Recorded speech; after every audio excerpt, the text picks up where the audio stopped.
Hello everyone, this is Defense Politics Asia, and this is the Frontline Changes report for the past 24 hours for the day of 1296 for the 11th of September. There's a lot of frontline changes in the past 24 hours. It's a nice change to have so many frontline change. So we're going to jump straight to it. The first one is over in Serebryanske Forestry. Then we have Maiske, Alexandro Shutine, Nelepivka, let me zoom in a bit. Yelbunivka, Pankivka, Udashne, Sosnivka, and Mykolaievka. So we're going to jump to the first one first in this Siversk front. So I did do a quick update regarding this yesterday. Not yesterday, yesterday for me, maybe yesterday not for you. Maybe yesterday is for you as well. Anyway, the Ukrainian mapping have updated this chunk here north of Serebryanka. In the between the in this meandering rivers where the Russian forces have taken the impossible salient here. I did mention that there is a very high possibility that the Ukrainian forces have withdrawn from the Serebryanske forestry, and it looks like this is the case. The main reason I said that was because this doesn't look defendable at all, and it does look like really meaningless. There's totally no strategic value in trying to hold such an impossible position, and indeed that they have given it up, acknowledged by Deep State UA. The advance here is pretty big. From east to west is 4.5 kilometers. North to south, we are talking about an average probably around 1.4 kilometers. This chunk is pretty big. We are talking about 6.49 square kilometers of frontline change, and this puts Russians into this firm move of a northern flanking operation north of Siversk. So I did mention this in the quick update. So anyway, and I do more details on that. You can watch it for more of this strategic situation developing over there. The next frontline change is over in the Bakhmut front. So this is Bakhmut, and over in Maiske, the Russian mapping Ryba has or Russian open source has updated to show that there is a significant advance by the Russian forces in the north of Chasivia, moving in the direction of Maiske. So this attack is ongoing probably, and the advance here is probably on average around 700 meters. So we shall see how this goes. So far, this has not been an easy place. The front line have largely stuck for a long time now. And I'm not surprised because this is where the major fortifications are. The Konstantinivka-Kramatorsk line, you see. So let's see. The next front line change is over in Alexandro Shutine in the southeast of Konstantinivka. So this chunk here is based on geolocation. Russian forces geolocated at this trench line, confirming that the Russians have advanced greatly in this sector here. And even with this mapping here, this is actually a conservative mapping already, because I could have just closed up the entire salient all around here on the east. Whoops, over here, I could have cancelled out all of these areas here, but I did not. So Russian forces advance up multiple fortifications and tree lines north of Alexandro Shutine, and this is creating just to say the advance is around 2.6 kilometers. So this is pretty big already, and this is threatening some kind of a pincer, you see. This is Priteshne, and Russians were already in the south of Stupovsky, and now the Russian forces confirmed to have advanced up to the southeast of Priteshne, which means we are already seeing the development of the impossible salient. This salient is not impossible yet, but it's slowly going to become impossible once the Russians decide to pincer and shut out all of these areas here. So this is currently happening, and that probably explains all the fighting being reported at Priteshne. So that's this.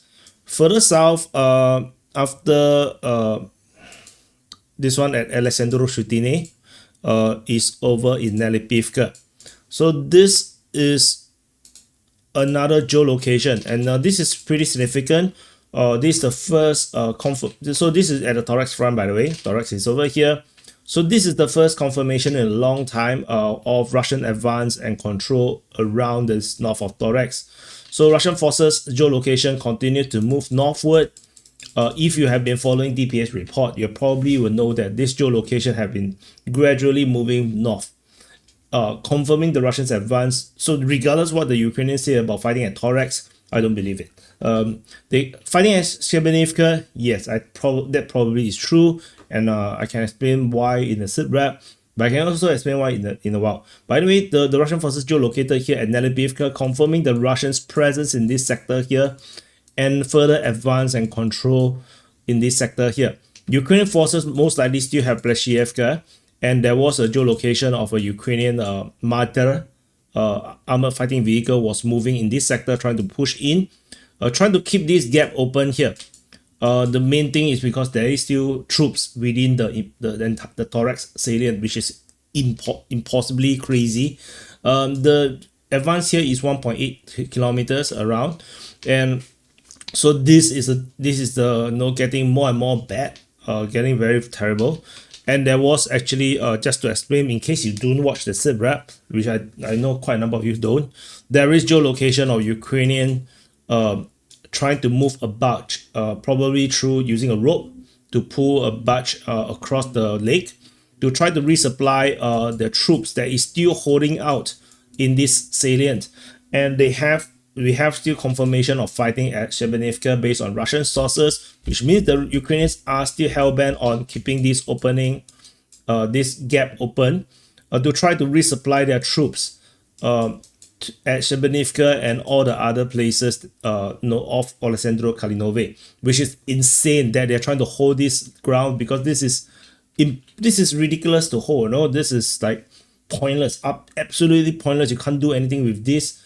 And the Russians are now already flanking up north.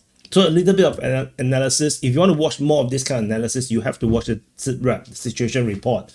The SITREP. So watch that if I post it. So anyway, moving away, going back to the Frontline Changes report, the next Frontline Change is that Yablunivka. So based on Russian reports or the Russian mapping by Ryba, the pro-Russian source, Russian has captured the whole of Yablunivka, which was already announced, and the whole of Alexandro Kalinove. This is the Russian mapping, and there's nothing to really argue about. This looks absolutely sensible and logical. So Russian forces have a firm control, cutting off the highway, and the Ukrainians have to resort to this barge, this plank that is floating on the water. They try to pull the rope over to resupply their troops. Yeah, the entire barge is blown up by a FPV drone. So I think the Ukrainian soldiers on the other side of the shore must be super depressed and demoralized by that.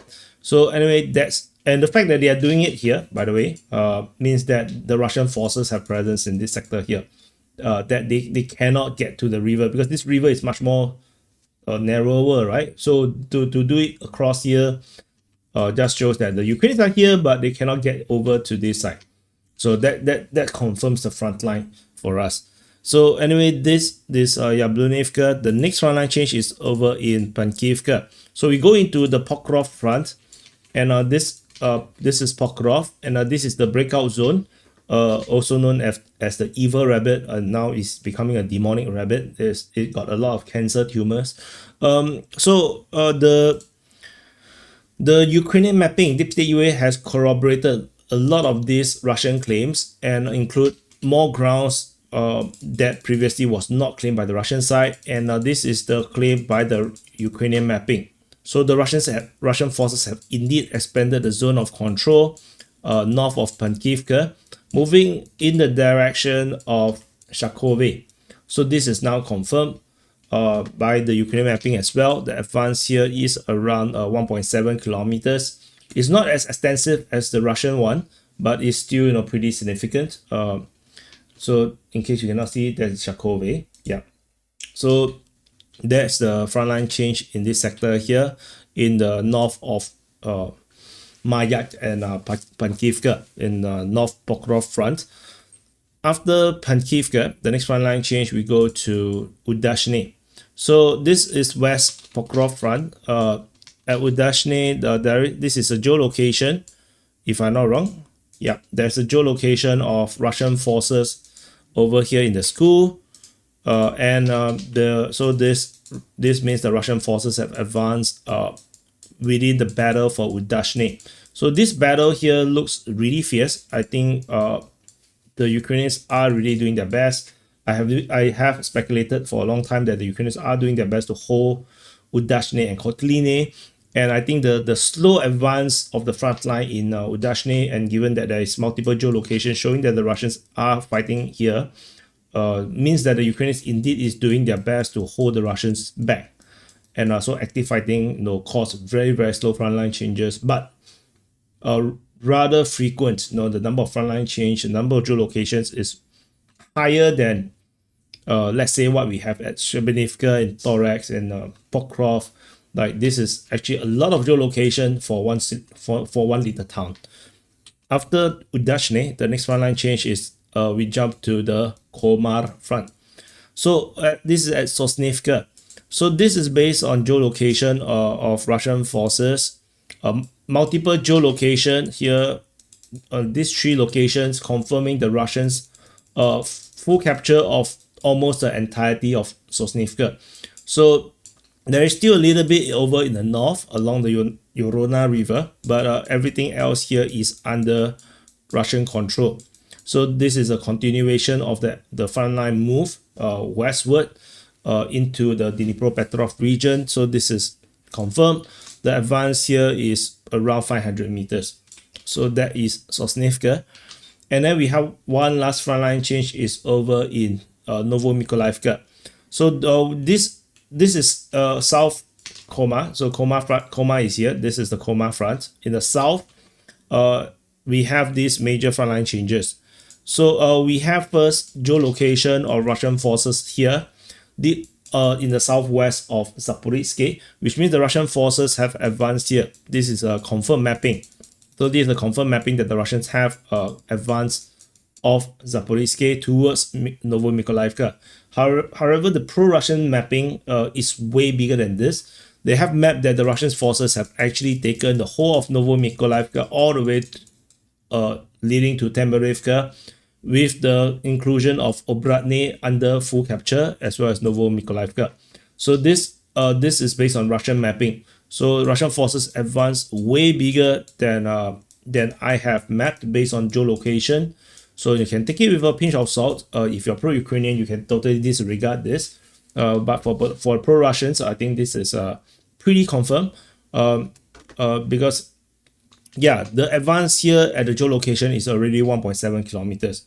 So if we do the full extent all the way to the end of Novomykolaiivka, it's 3 kilometers of Zaporizhzhia. So this front line here from the furthest point is 7 kilometers. So this is a very, very big frontline collapse.